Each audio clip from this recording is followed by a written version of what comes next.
Night curfew में police ने गश्त का डीएसपी ने किया निरीक्षण। नाइट कर्फ्यू के दौरान पुलिस की गश्त को जांचने के लिए ट्रैफिक डीएसपी सुरेंद्र सिंह ने भट्टूकला से रविवार रात्रि को जांच की। सिविल वर्दी में आए डीएसपी को गश्त में तैनात पुलिसकर्मियों ने रोककर उनका आने जाने के बारे में पूछा। डीएसपी ने गश्त में तैनात कर्मचारियों को शाबाशी देते हुए उनका हौसला बढ़ाया और उन्होंने कहा कि इस कोरोना के इस दौर में पुलिसकर्मी को अपनी ड्यूटी सही ढंग से देनी चाहिए ताकि इस महामारी से लोगों को बचाया जा सके। मंगलवार को उपायुक्त कार्यालय पर धरना प्रदर्शन में भाग लेने की अपील। भट्टू क्षेत्र में संयुक्त किसान मोर्चा के आह्वान पर 20 अप्रैल को उपायुक्त कार्यालय पर दिए जाने वाले धरने को लेकर किसान सभा नेता कॉमरेड विष्णुदत्त शर्मा ने प्रचार अभियान चलाया। उन्होंने गांव ढाबी खुर्द, जांडवाड़ा बागड़, ठुइयां, रामसरा में लोगों को रूबरू होकर कहा कि 20 अप्रैल को संयुक्त किसान मोर्चा के आह्वान पर सभी जन संगठन व अखिल भारतीय किसान सभा तहसील कमेटी की ओर से सरकार के तानाशाह रवैये के खिलाफ अपना धरना प्रदर्शन किया जाएगा। वहीं सरकार द्वारा लाए गए हाल ही के कानून में आंदोलन के दौरान संपत्ति नुकसान को भरपाई विरोध कानून का विरोध किया जाएगा। उन्होंने कहा कि किसानों और मजदूरों की अनदेखी करना सरकार को महंगा पड़ेगा। कोरोना से एक की मौत और एक ही दिन में 41 लोग कोरोना पॉजिटिव मिले। भट्टू क्षेत्र में कोरोना की रफ्तार तेजी से बढ़ रही है। भट्टू कला मंडी में कोरोना से एक 51 वर्षीय व्यक्ति की मौत हो गई। स्वास्थ्य विभाग की टीम ने पूरी सुरक्षा के साथ मृतक का अंतिम संस्कार कराया। SMO doctor Sujata Bansal, doctor Jitendra, स्वास्थ्य निरीक्षक सज्जन कुमार, कुलदीप गुरवाण, संदीप सावंत व मनोहर लाल की देखरेख में सफाई कर्मचारी व परिजनों ने उसका अंतिम संस्कार किया। उक्त व्यक्ति का शनिवार को सामुदायिक स्वास्थ्य केंद्र भट्टूकला में कोरोना सैंपल लिया गया था, जिसके बाद रविवार को अगरुआ में भी दूसरा सैंपल लिया गया जिसमें कोरोना पॉजिटिव मिला।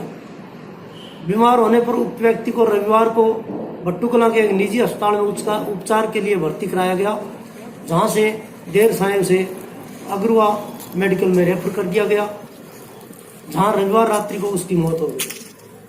भट्टू क्षेत्र में एक ही दिन में 41 लोग कोरोना पॉजिटिव मिले हैं। गांव ढांड में 12, टुइया में 3, किढ़ाण में 3, शेखुपुर दरौली में 1, पीली मंदोरी में 3, खाबड़ा कला में 2, भट्टू कला में 7 व भोडिया खेड़ा में 10 लोग कोरोना पॉजिटिव मिले हैं।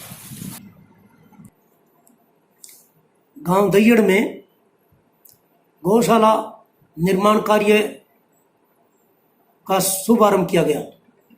गांव दयड़ में महराणा रोड पर खेल स्टेडियम का पास गौशाला के निर्माण का कार्य विधि विधान से पूजा अर्चना के साथ शुरू किया गया। इस दौरान अशोक भूकर, संदीप प्रमोद मित्तल, रामचंद्र नंबरदार, ताराचंद, पूर्व सरपंच राम सिंह, पूर्व सरपंच रमेश कसवा, पूर्णाराम, धर्मवीर सिंह सहित अनेक लोगों ने विधि विधान के साथ पूजा अर्चना कर यहाँ गौशाला निर्माण की नींव रखी।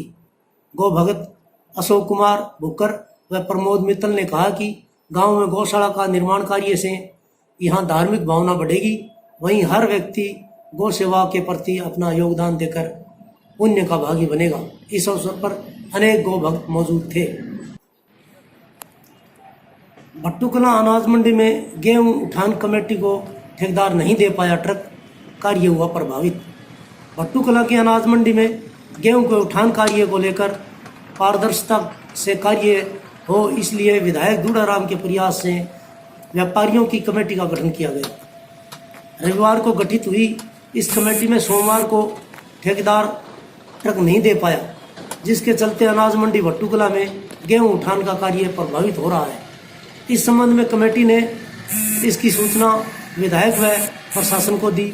सूचना पाकर प्रशासनिक अधिकारियों में डीएम एफड मांगेराम, डीएम डीएफएससी व नायब तहसीलदार बलराम जाखड़ सहित अनेक कर्मचारी उठान कार्य को लेकर निरीक्षण करने पहुंचे। उन्होंने व्यापारी कमेटी सदस्यों व ठेकेदार को विश्राम गृह में बुलाकर उठान के कार्य अतिशीघ्र कराने के आदेश दिए। अधिकारियों ने ठेकेदार को साफ तौर पर कह दिया कि अगर ठेकेदार उठान कार्य के लिए वाहन उपलब्ध नहीं करवा पाते हैं तो उनके लिए प्रशासन दूसरी व्यवस्था करने में देरी नहीं करेगा। विधायक दूडाराम से हुई बात पर उन्होंने कहा है कि किसानों और व्यापारियों को गेहूं उठान कार्य संबंधी परेशानी न आए, इसको लेकर प्रशासनिक अधिकारियों के साथ तालमेल बनाकर पूरी निगरानी रखी जा रही है। इसमें लापरवाही अगर होती है तो इस संबंध में कार्रवाई की जाएगी। उठान कार्य को लेकर बनाएगी कमेटी। सदस्य सरपंच बंसीलाल ने कहा कि अगर कमेटी को ठेकेदार ट्रक नहीं देता है तो अनाज मंडी में गेहूं व उठान कार्य दोनों ही प्रभावित हो जाएंगे और उसको लेकर प्रशासन को अवगत करा दिया गया है। आगामी कार्रवाई प्रशासनिक अधिकारी करेंगे।